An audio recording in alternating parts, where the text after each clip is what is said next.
আমি অনেক গর্ব অনুভব করি। এই জন্যই আমার এই ক্ষুদ্র জ্ঞানের থেকেই হয়তো আমার ভিতরে একটা ইচ্ছা জাগছিল তখন যে উনি তো শুধু আমার ঘরের মানুষ না, উনি তো সারা বাংলাদেশের, সারা জগতের। সেই জন্য আমি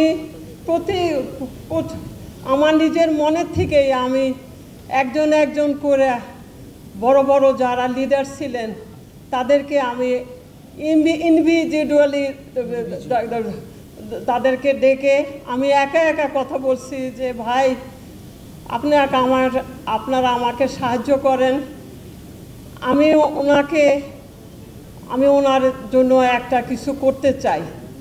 কিন্তু সবাই আমাকে এত সাড়া দিয়েছেন, আমি তাদের কাছে আমি কৃতজ্ঞ। এবং তাদের মধ্যে আজকে অনেকেই নাই, বেশিরভাগই নাই। আজকে আমারও বয়স হয়েছে, আমিও নিজে যতটুকু সুস্থ রাখার চেষ্টা করি নিজেকে।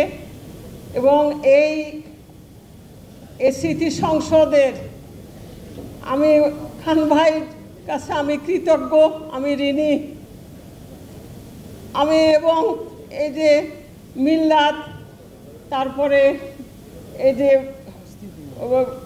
টুকু, মেহেদি, সুজা, সবাই এই যে তাদের অক্লান্ত পরিশ্রমে এই জিনিস প্রতি বছরে বছরে হচ্ছে। এবং সবাই এটা তার প্রতি ভালোবাসা এবং তার প্রতি শ্রদ্ধা, এটাই আমাকে স্মরণ করায় দেয় প্রতি বছর।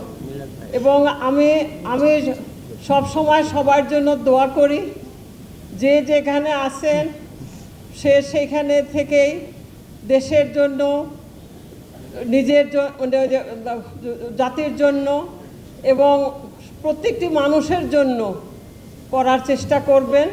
সে যেভাবে পারে সে সেইভাবেই করবে।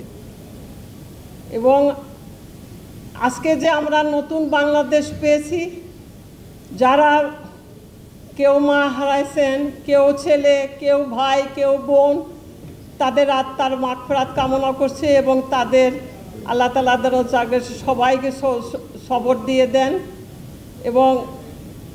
এবং আমি এর সাথে আমি আর একটা কথা বলতে চাই। আমার একমাত্রই সন্তান, আমি চাই যে ওর বাবার জিনিসটা ও ধরে রাখুক। এবং আমি আমার মেয়েকে বলছি তুমি কাজ করো।